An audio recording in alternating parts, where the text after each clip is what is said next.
Dear fellows, अस्सलामु अलैकुम। आज मैं आपको बताऊंगी कि टॉप 5 सबसे ज्यादा बोली जाने वाली लैंग्वेज कौन सी है, टोटल लैंग्वेजेस कौन सी हैं और लैंग्वेज कहते किसे हैं।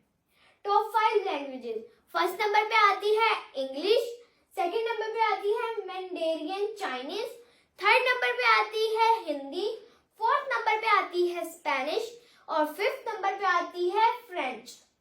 और जुबान कहते किसे हैं? जुबान उसे कहते हैं जो रोजमर्रा में हम जो लफ्ज इस्तेमाल करते हैं आपस में बातचीत के लिए, वो जुबान कहलाती है, इसे जुबान कहते हैं।